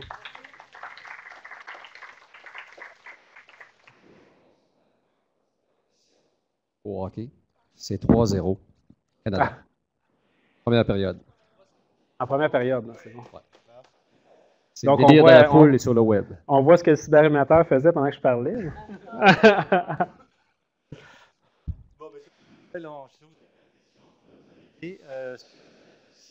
Comment poser des questions à Denis? J'en ai une barge. C'est incroyable. On va lancer le bal avec Internet. Si vous avez des questions dans la salle, vous avoir le micro pour parler. Okay, j'ai madame ici, monsieur là-bas.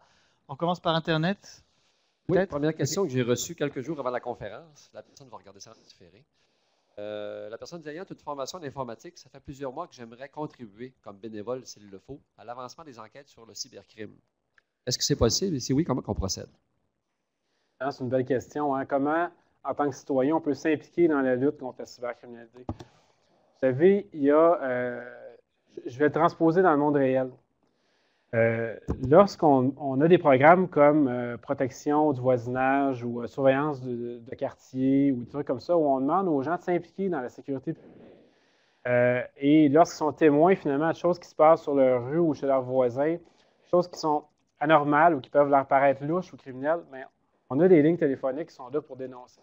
On peut appeler soit le 911 ou le numéro de notre poste de police ou établir avec un réseau de surveillance de quartier une façon d'accumuler les incidents et de les dénoncer au service de police. Finalement, le service de police, lui, va devoir faire une évaluation de tout ça, savoir, y a-t-il un crime qu'on peut faire, etc. Et ça se transpose aussi dans le virtuel. Si vous êtes témoin de quelque chose, c'est certain, on vous invite à le dénoncer. Il y a plusieurs moyens de le dénoncer. Je pense que la question est pertinente dans la mesure où il y a des plateformes de signalement de cybercrime qui existent, notamment en matière de fraude. La Sûreté du Québec et l'ensemble des services policiers au Canada contribue à un site qui s'appelle phonebusters.com. En fait, peut-être que ça pourrait être rendu disponible sur l'environnement web par la suite. Je donnerai les coordonnées. Mais où on peut dénoncer toute forme d'hameçonnage, de sites à caractère frauduleux ou quoi que ce soit. Donc, on peut envoyer l'information là parce que souvent, je peux peut-être faire aparté là-dessus, mais les gens, ils vont dire, moi, j'aimerais ça juste signaler quelque chose. Je ne veux pas m'impliquer dans une démarche juridique, faire une déclaration. Des fois, c'est certain qu'on va vous dire, je pense que ça serait important qu'en tant que citoyen, vous vous impliquez jusqu'à un certain niveau. C'est aux policiers de vous le dire, ça. Mais lorsque vous voulez simplement signaler un événement, pas nécessairement vous embarquer là-dedans ou signer de façon anonyme aussi, il y a des moyens de le faire, notamment par les plateformes de signalement. J'ai mentionné PhoneBusters en cas de fraude ou de criminalité économique. Mais il y a aussi, en matière d'exploitation sexuelle d'enfants, cyberAide.ca, qui est le site pan-canadien de signalement des infractions à caractère sexuel sur Internet. Donc, CyberAide ou CyberTip en anglais, ça amène à la même endroit. Vous pouvez faire une dénonciation en ligne. Ces plateformes-là, on a des ententes avec elles. Si eux détectent que, par exemple, l'origine du signalement est au Québec et où le suspect ou la victime est au Québec par rapport à l'information qui est envoyée, ils vont nous envoyer l'information, puis nous, on va démarrer. Pourquoi on fonctionne par des plateformes de signalement? Simplement que si moi, je reçois un courriel de caractère frauduleux, que j'appelle mon service de police locale, je dis, gars, voici, j'ai reçu ce courriel-là frauduleux, on va faire les démarches, on va ouvrir un dossier, on va faire les démarches, puis la plupart du temps, ça va tomber que l'origine frauduleuse est dans un autre pays ou dans une autre juridiction. Alors, on va retransmettre l'information. Ces plateformes de signalement-là sont spécialisées en matière de retransmission d'informations aux bonnes autorités. Donc, évidemment, au niveau de la vitesse de réponse, c'est très efficace. Si vous êtes victime personnellement, évidemment, d'un cybercrime, c'est la même chose que si vous êtes victime d'un crime de la vraie vie. Vous appelez votre service de police et vous dénoncez. Maintenant, comment s'impliquer en tant que citoyen en respectant le contexte légal au Canada? C'est là le défi. Évidemment, ce qu'on ne veut pas, on veut des gens qui sont là pour collaborer avec la police, mais on ne veut pas des gens qui vont se mettre à risque, s'exposer eux-mêmes à être accusés parce qu'ils font ce qu'on appelle du cyber-cowboy ou des choses comme ça. On n'est pas contre le fait qu'il y a des gens qui aillent proactivement sur Internet pour voir des comportements, pour les signaler. Et s'il y a des gens qui disent « Moi, j'ai trouvé 52 sites de pornographie juvénile », malheureusement, on va probablement vous enquêter, vous, avant d'aller voir l'origine des sites. Pourquoi? Parce qu'on sait comment c'est difficile de trouver des sites de pornographie juvénile. Nécessairement, ça va nous sonner une cloche en disant « Je pense qu'il est peut-être allé trop loin dans cette démarche ». Donc, si ce n'est pas par un avertissement, ça peut être par des accusations criminelles. Donc, gros bémol là-dessus. Pas signaler. Il y a plusieurs alliances sur Internet qui existent de gens qui font de la cyberpatrouille. C'est correct, on en veut. Ce sont nos yeux. Jamais, par exemple, une trentaine de polices au Québec, on va être capable de tout voir ce qui se fait sur Internet. C'est pas vrai. C'est les gens c'est nos citoyens qui sont nos yeux. Et là, on bénéficie sur Internet de gens qui voient des choses, qui nous les dénoncent. On les encourage à le faire. Mais simplement, rappelez-vous toujours que ce que vous trouvez, vous, louche sur Internet, faites-le pas, parce que vous pouvez, vous aussi, vous exposer à des accusations criminelles. Donc, évidemment, la manière de collaborer, c'est de signaler tout simplement les événements aux autorités ou aux plateformes que je vous rendrai disponibles par la suite sur le site Web.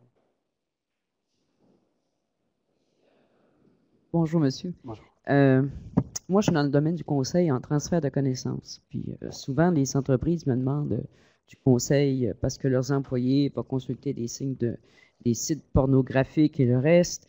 Et là, vous avez dit dans votre conférence au début que les sites pornographiques, ce n'est pas illégal au Canada. Donc, ce qui veut dire que dans le passé, il y a 10-15 ans, je peux vous parler de notre pratique qu'on faisait dans les entreprises, là. Lorsqu'un employé allait voir des sites pornographiques, on lui envoyait un petit courriel en lui disant qu'il était passible de renvoi, donc de poursuite. Fait que si je comprends bien, la pornographie, c'est pas illégal au Canada. Les employés peuvent aller voir des sites pornographiques sur leur milieu de travail, dans la mesure qu'ils n'ont pas signé une lettre d'entente avec l'entreprise.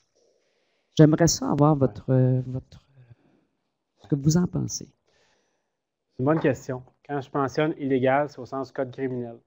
Est-ce que c'est criminel d'aller consulter de la pornographie sur Internet? La réponse est non. Est-ce que c'est contre les règles d'éthique d'entreprise? C'est à l'entreprise de déterminer.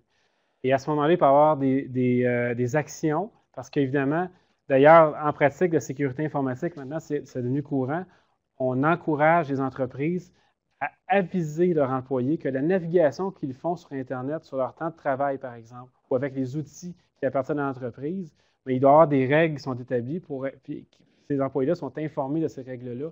Et s'ils contreviennent à ça, mais ils contreviennent à un règlement interne ou une règle éthique à l'entreprise. Donc, nécessairement, c'est à l'entreprise de prendre la décision si mes employés, je ne leur permets pas de consulter certains sites. On le voit de plus en plus maintenant, il y a des filtres pour les entreprises.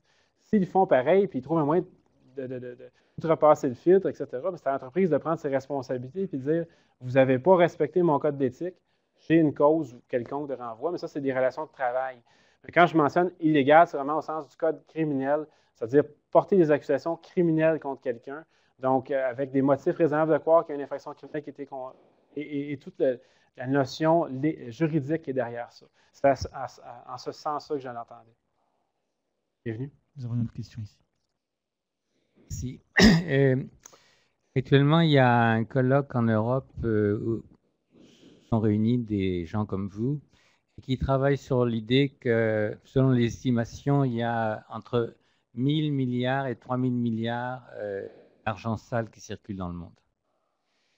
Quand vous dites qu'il y a 30 polices au Québec qui travaillent comme vous, je voudrais que vous disiez plus précisément quelles sont les ressources humaines et financières dont vous disposez et quelle est la proportion de ces ressources par rapport à celles qui sont mises dans l'espace réel. Merci. Bienvenue. Donc, la question m'est adressée à plusieurs reprises. Et évidemment, je vous dirais que tout est relatif à l'importance ou en fait à la capacité plutôt des services policiers de lutter contre la criminalité dans le cyberespace. C'est certain qu'on n'arrivera jamais à contrôler ou à être en mesure d'appréhender l'ensemble des cybercriminels avec le nombre de ressources qu'on a. Par contre, on doit prioriser. Évidemment, la société nous donne un ensemble de ressources pour travailler. Les organisations policières, puis je ne parle pas seulement de la Sûreté du Québec, mais l'ensemble des organisations policières sont de plus en plus présentes sur Internet maintenant. Le défi, c'est de trouver le moyen de cibler les personnes à la tête de ces organisations-là et de s'attaquer à eux en premier pour empêcher une prolifération. C'est utopique de croire, je l'ai mentionné tout à l'heure, de dire qu'on surveille l'Internet et qu'on a le contrôle, c'est impossible. Le ratio internaute versus cyberpolicier, c'est le même ratio peut-être que le ratio citoyen versus le nombre de policiers. Et ça, c'est une décision de société. Est-ce qu'on va policer le cyberespace au point où on va avoir des polices partout? Je ne pense pas qu'on soit là dans nos sociétés démocratiques aujourd'hui. Évidemment, on peut donner certains exemples de pays qui, jusqu'à un certain point, contrôlent l'information sur Internet. Donc, aux gens qui disent que non, c'est impossible de contrôler l'information sur Internet, je les invite à se présenter dans certains pays, notamment la Chine, où on contrôle le discours politique sur Internet. Donc, c'est possible techniquement de contrôler l'information. Par contre, ils ont décidé en tant que société d'investir dans la surveillance des propos politiques qui sont tenus sur Internet. Et ils ont mis une quantité, évidemment, au ratio de population phénoménale de policiers qui surveillent l'Internet pour surveiller des conversations à caractère politique.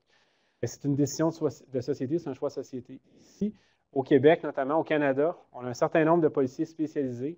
En même temps, on a des policiers généralistes qui sont là pour répondre, donc comme premier répondant aux citoyens qui sont victimes. Et nous, on est là simplement pour les assister ou pour les aider dans leur démarche. Donc, s'il y a une problématique majeure qui doit être adressée, mais c'est certain qu'au niveau de la Sûreté du Québec, par exemple, au niveau des autres organisations policières, on va se rassembler avec un plus grand nombre de ressources pour s'adresser à une problématique précise. Je donne un exemple. On voit souvent des perquisitions multiples, par exemple, pour les groupes de motards, où on a des centaines de policiers qui vont perquisitionner simultanément un endroit ou plusieurs endroits. Bien, on a ça aussi, la possibilité d'avoir accès à un certain nombre de ressources pour arrêter des gens qui commettent des infractions relatives à des infractions sur Internet. Donc, tout est relatif à la priorité qu'on va accorder à certains dossiers. Question sur le web. Les mises à jour de certains logiciels mettent-ils en péril nos informations data de notre ordinateur? Est-ce que ces informations peuvent être récupérées par ces fameux logiciels-là?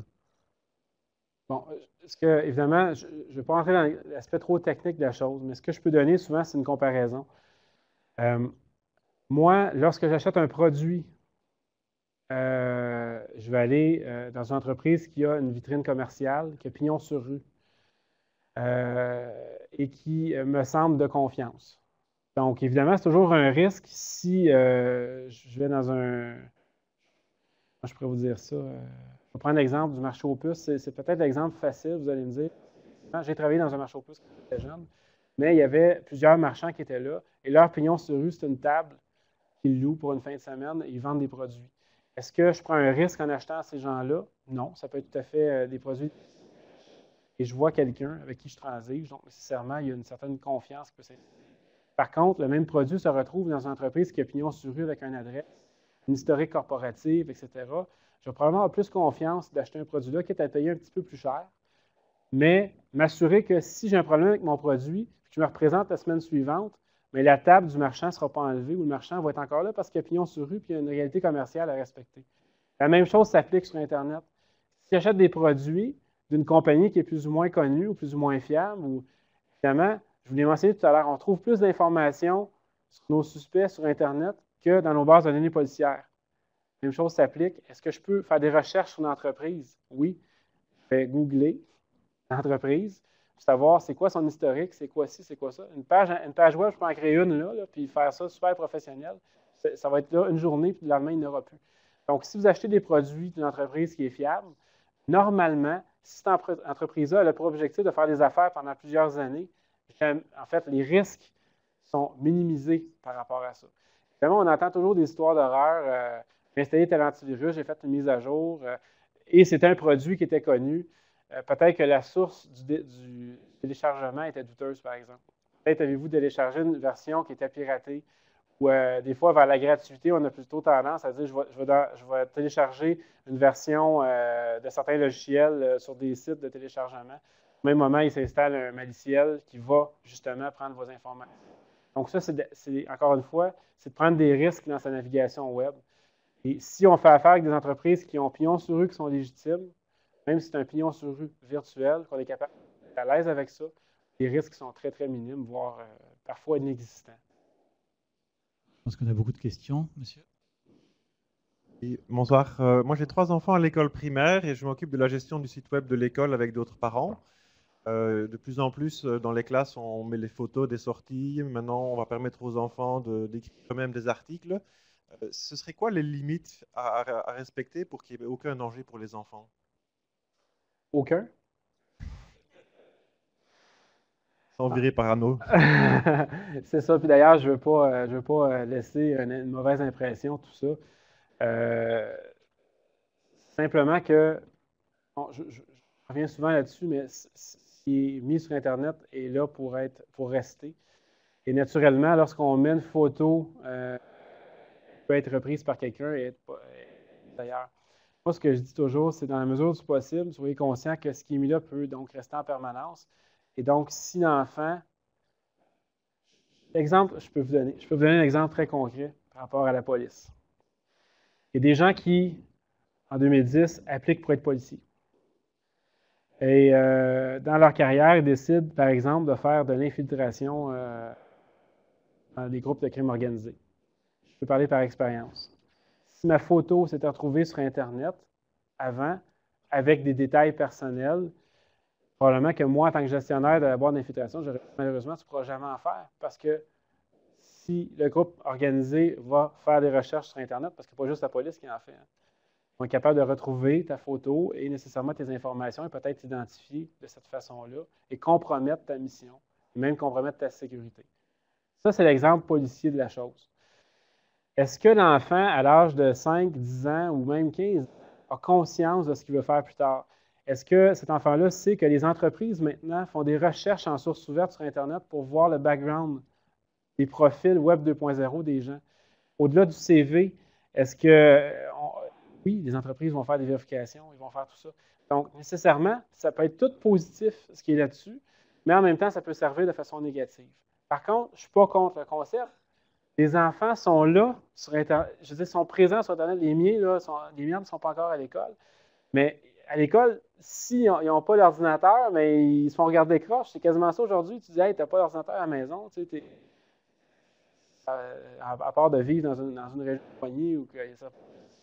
Mais il faudrait, en quelque part, avoir un juste milieu entre ça. Puis moi, je ne suis pas là pour le définir, ce juste milieu. Je pense que c'est la responsabilité qui revient aux parents, aux écoles, de dire jusqu'à où on peut aller, soyant conscients finalement de ce qu'il peut y avoir dans l'avenir de nos enfants. Qu'est-ce qu'eux, lorsqu'ils sont en âge de décider pour leur vie, vont accepter donc d'avoir sur Internet? Ça va être ça la réalité. En 2010, on est déjà là. Dans 10 ans, là, ça évolue tellement rapidement que ça va être d'autres choses. Donc, nécessairement, ces traces-là vont rester. Encore une fois, je ne dis pas de ne pas le faire, c'est simplement de dire, soyez conscients, peut-être dire aux parents, si vous le faites, soyez juste conscients de telle chose. Évidemment, l'information est là pour rester.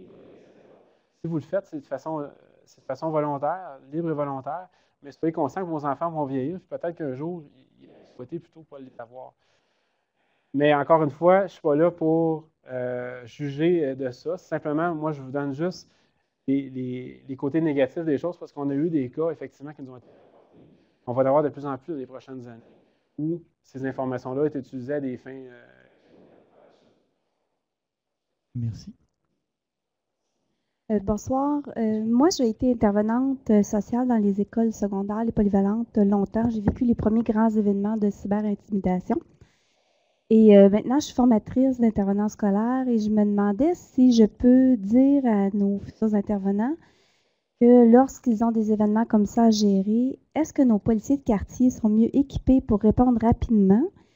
Et est-ce qu'il y a poursuite, vu que c'est des actes qui sont criminels?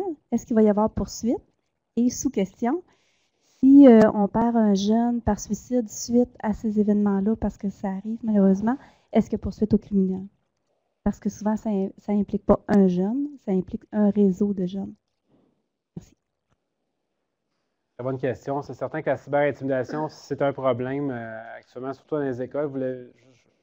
Évidemment, j'aurais pu vous donner plein d'exemples, mais faute de temps, c'est sûr qu'on ne peut pas aller plus profond que ça, mais nécessairement, les policiers, au moment où on se parle, dans la plupart des municipalités, sont plus informés sur la façon d'intervenir lorsque ça se produit. Au niveau des techniques d'enquête qui leur sont disponibles, ils vont se tourner vers les équipes spécialisées, comme par exemple chez nous, s'aider pour faire le travail de retraçage, par exemple, de conservation de la preuve virtuelle. Donc, de prendre une preuve qui est virtuelle, de la rendre tangible. Donc, tout ça, ça se fait. Et oui, ils ont les outils pour le faire, les spécialistes. Le policier de quartier ou le policier de sa municipalité, lui, il va être en mesure d'appeler ces ressources-là qui existent pour les. Donc, nécessairement, c'est ça. Il y a aussi le fait que ces gens-là peuvent parfois faire des interventions dans les écoles pour dire aux jeunes, c'est un peu ce que je vous ai dit aujourd'hui. C'est sûr que moi, Frédéric Gaudreau, je ne fais pas d'intervention dans toutes les écoles. Là. Je vous dirais que je fais ça à l'année, là. Mais nécessairement, on donne du matériel aux policiers sur le terrain pour pouvoir diffuser. Donc, nécessairement, il y a un intérêt pour les policiers de quartier et aussi les policiers chez nous, à la Sûreté du Québec, partout au Québec. Il y a des programmes de prévention qui existent pour assister les gens, notamment dans les. Maintenant, à quel moment on décide si oui ou non il y a poursuite? Évidemment, nous, on doit récupérer certains éléments de preuve, mais ultimement, ce n'est pas la police qui décide si oui il y a des accusations criminelles. C'est le procureur de la couronne, ou en fait un représentant de la justice qui va dire, considérant l'information que j'ai, bien, effectivement, je peux déposer des accusations contre tel individu. Et là, cette partie-là ne nous appartient pas, malheureusement. Et nous, on est là pour récupérer l'ensemble des éléments, plus d'informations possibles pour supporter cette. Donc, il y a toutes sortes d'infractions qui existent, puis oui, effectivement, on peut ultimement déposer des accusations avec l'accord du procureur. Merci. Je pense qu'on a beaucoup d'internautes qui ont beaucoup de questions. Oui, il y en a beaucoup, puis je les ai prévenus qu'on ne pourra pas tous les poser. Question qui a les cœurs légers également, c'est 4-1 Canada en fin de première période. C'était ma question. Alors, quel est le risque de faire des achats sur Internet avec carte de crédit?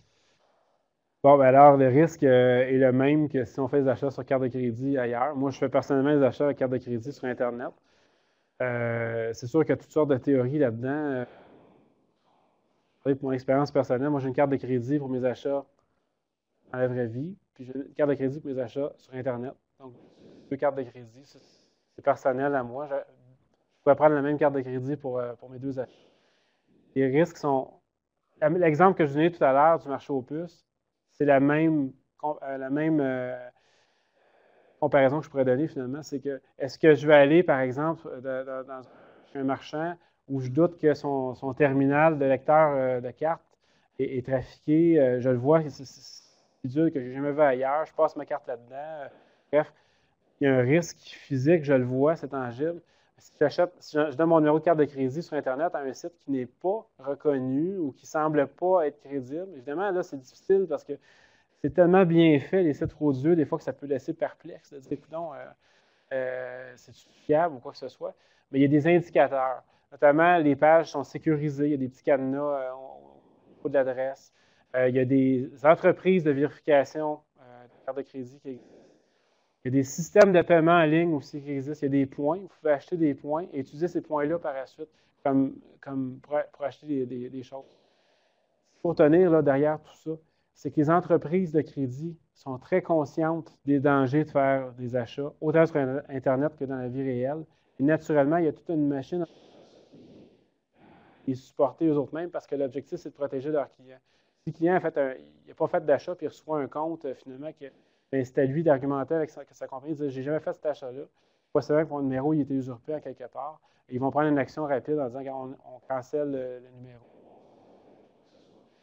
Et ça se fait. Moi-même, j'ai été inquiet avec ma carte de crédit. C'est des choses qui arrivent. Malheureusement, c'est ça la société aujourd'hui. Il faut payer avec du plastique. Naturellement, il y a des gens qui savent qu'avant, on volait des coffres-forts. Maintenant, on vole le plastique. Sur Internet, c'est la même chose. Où on voit, par exemple, les fameuses craintes, c'est quand on voit des articles dans les journaux qui disent « Telle compagnie s'est fait voler ses données dans un serveur », données qui contenaient 10 000 numéros de carte de crédit, de gens qui ont fait des transactions tout à fait légitimes dans un environnement sécurisé. Là, ça peut être inquiétant dans la mesure où c'est la compagnie même qui sécurise ces données-là qui s'est fait pirater et malheureusement, les données sont rendues ailleurs. Donc, naturellement, il y a tout un exercice qui se fait. Souvent, on n'a même pas conscience de ça.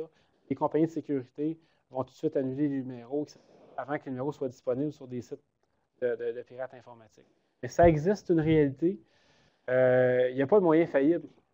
Ça n'existe pas, les moyens faillibles. Donc, naturellement, c'est toujours d'être conscient de faire attention. Que fait concrètement la police pour prévenir, protéger et réagir face à la cyberintimidation chez les jeunes? Concrètement, comme j'ai mentionné tout à l'heure, ce qu'on peut offrir, d'abord et avant tout, c'est de passer des messages. Donc, évidemment, de dire, est-ce que on peut, en tant que policier, se présenter dans une école pour rencontrer des jeunes puis dire, comme on faisait avec les drogues, par exemple, encore, en disant, regarde, telle drogue, ça peut être dangereux, faites pas ça, voici les risques exposés à ça. On fait la même chose en matière de cyberintimidation maintenant. On a des policiers sur le terrain qui sont formés pour aller rencontrer éventuellement des jeunes, pour leur donner des balises ou des signalements ou des façons de voir la cyberintimidation. On le fait au niveau des jeunes, on le fait au niveau des enseignants. Ça, c'est une partie. Mais en même temps, c'est de passer des messages, puis de rappeler que ce qui est sur Internet, c'est permanent. Donc, nécessairement, de faire attention. Si vous participez à du réseautage social, d'être conscient que ça peut être utilisé. Donc, c'est simplement des choses, des balises qu'on tente de donner. Mais naturellement, l'ultime implication de la police, ce serait de dire, vous êtes victime, si vous ne nous le dites pas, on ne pourra pas vous aider. Donc, signalez, soit à vos parents, vos enseignants, j'ai été victime de ou je suis victime, avant que la situation prenne une proportion où on arrive à une situation, comme c'est déjà arrivé dans le passé, où les jeunes doivent changer carrément d'école ou de région et éventuellement avoir une problématique psychologique qui s'ensuit et l'ultime négative situation là, qui peut être difficile, comme on a mentionné tout à l'heure. Mais il faut le signaler, il faut le dire, il faut en parler. C'est comme d'être intimidé dans la cour d'école avant même qu'il y ait des téléphones cellulaires dans les écoles. Si on se laissait intimider, mais malheureusement, on se trouvait éventuellement être... C'est d'être conscient de ça, c'est de ne pas garder ça pour soi, de le dire. Il y a un travail, oui, de la police, mais il y a un travail aussi des intervenants dans l'école qui est très, très important. C'est souvent eux qui sont les premiers intervenants, ce n'est pas les policiers. Donc, naturellement, on travaille en collaboration avec ces gens-là. Merci. On a une autre question dans la salle? C'est une question, une suggestion, que je ne sais pas, vous allez juger. Justement, ça tombe bien votre conférence, il y a ça. Hier, à la facture, il y avait les parents qui se font ruiner par des enfants qui vont sur des sites de jeux. Et la semaine d'avant, c'était autre chose, c'était la combinaison d'Internet avec des numéros de 900. Puis le gamin, il avait foutu 400 $ par mois de facture à ses enfants. Bon, je retourne, moi je suis vieux, là, même ceux qui ne me voient pas, je leur dis. Bon, dans le temps, on n'aurait pas laissé... Alors la dame, la mère de famille, elle dit, ouais, mais on ne peut pas les surveiller tout le temps. Moi, si on m'avait laissé tout petit avec une boîte d'allumettes et un gallon d'essence et que j'ai foutu le feu et que je me sois brûlé, on n'aurait pas eu l'idée d'appeler le fabricant d'allumettes pour l'engueuler lui. Alors que maintenant, c'est la faute du site. Le site, il est frauduleux, mais merde, on les laisse faire. Alors, la question ou la suggestion, on ne pourrait pas prévenir, ça serait mieux, parce que vous ne pouvez pas vous occuper de tout. Donc, si déjà, il y a beaucoup de conflits, il y a beaucoup de problèmes qui sont à la maison, ils ne sont pas sur l'Internet. Qu'est-ce que vous en pensez? En fait, je vais vous donner un exemple. Je l'ai fait mention tout à l'heure un petit peu, mais si moi, je suis parent d'une adolescente de 12 ans et que je lui laisse un ordinateur dans sa chambre avec un webcam et que je lui permets de surfer sur Internet 3 heures sans même savoir parce que c'est fermé, plus de chances qu'il arrive un accident que si l'ordinateur est dans la cuisine ou attenant ou à un environnement puis que j'ai un œil sur sans même avoir le nez dedans nécessairement, que l'enfant se sente un petit peu épié par ses parents. C'est correct, on a le droit, on est parents, on a le droit d'intervenir auprès de nos enfants, à moins que je me trompe. Là. Nécessairement, oui, le jeu de l'allumette, c'est une excellente analogie. On ne laisse pas les allumettes à nos enfants comme on ne donne pas des arachides. Il faut qu'ils s'empoisonnent avec ça. Donc, nécessairement, il faut que, premièrement, on communique avec notre enfant. Savoir c'est quoi tu fais, c'est qui. Souvent, puis j'ai un collègue, en fait, oui, je joue au hockey. Là. J'ai un ami avec qui je joue au hockey qui, lui, a 4 enfants, puis la décision a été prise dans la famille, c'est l'ordinateur, il va être attenant à la cuisine. À tout moment, on peut vous voir, on peut surveiller ce que vous faites. Et maintenant, je vais aller voir dans votre liste de contacts sur les chats, vous allez me nommer tous les pseudonymes qui sont là. C'est qui? C'est quoi leur vrai nom? Comment tu le connais? Pourquoi tu as mis son nom là? Et là, on parle de 200 noms, hein, souvent 250 noms d'amis. Alors, es-tu capable de m'en nommer? Puis il arrivait à 15, 20. Puis après ça, ben, je ne connais pas, c'est un tel qui me l'a référé. Puis on arrivait au 3e, 4e degré, là, savoir, je ne sais pas du tout c'est qui. Puis tu lui parles quand même. Pas contre le fait que tu lui parles, mais de quoi vous parlez? Et juste de communiquer comme ça, puis d'avoir l'ordinateur dans un environnement qui est accessible visuellement, où on parle avec nos enfants, mais nécessairement, là, il y a déjà quelque chose qui se passe, une forme de contrôle parental. Alors, au-delà des logiciels de contrôle parental, qui sont parfois installés par les enfants, hein, c'est le contrôle parental au sens inversé, mais nécessairement, il y a le principe de base de la surveillance d'un enfant dans son évolution. Et là, je ne veux pas faire, moi, je ne veux pas parler, là, puis faire la pédagogie avec ça, mais nécessairement, si on communique avec notre enfant autrement que par téléphone ou par courriel, on en voit qui chattent maintenant avec leurs enfants dans la pièce.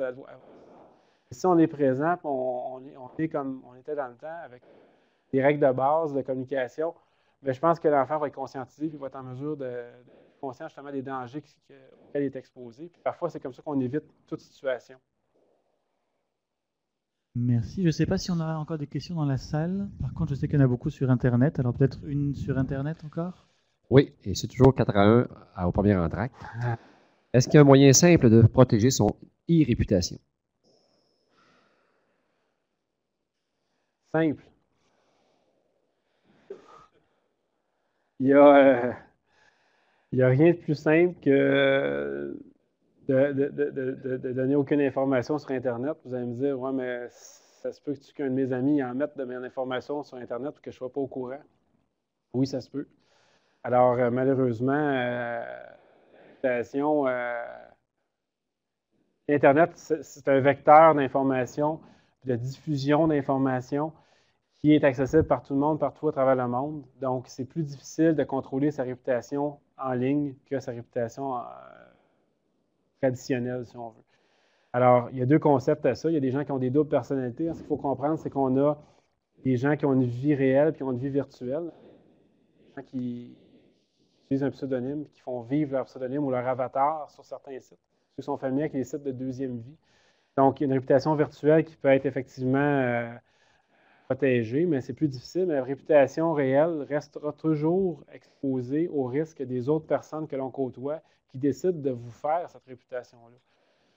Je veux dire, il n'y a pas moyen de moyen simple de ça. C'est simplement, encore une fois, d'être prudent avec l'information que l'on donne sur soi-même, sur Internet, et d'essayer d'éviter de donner ça à tout vent. Là. Alors c'est très intéressant. On va se prendre le temps d'une dernière question peut-être, Denis, par Internet. Oui, merci. Est-ce que les fournisseurs d'accès et les hébergeurs de noms de domaine sont responsables légalement des crimes commis par leurs clients? Si oui, est-ce que la police collabore avec eux? Hey, en terminant. Alors là-dessus, je vous remercie de votre attention. Non, je fais des farces. Au Canada, il n'y a aucune réglementation qui oblige les fournisseurs d'accès Internet à collaborer avec les services policiers. Donc, c'est fait de bonne foi.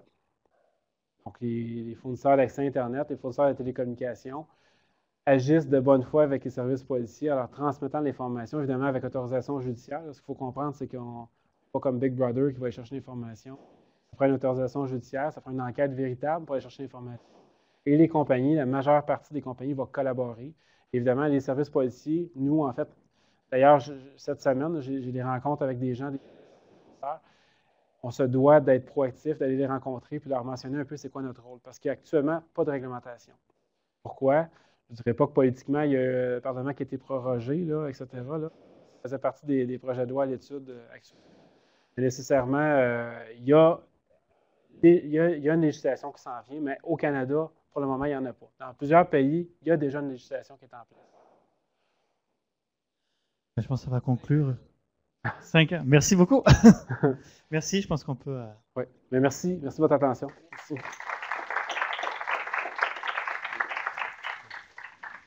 Vous me permettez 30 secondes avant de vous laisser partir. Juste vous rappeler 2-3 petites choses.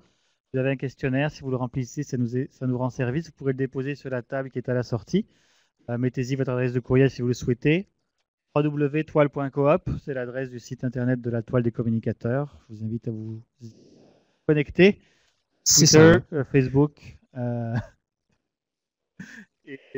est tous sur les médias sociaux. Et je vous donne rendez-vous le 31 mars. Ce sera M. Claude Malaison qui nous parlera des intranets et de leur implication dans l'entreprise. Les inscriptions seront ouvertes dans les prochains jours. Merci beaucoup. Bonne fin de soirée.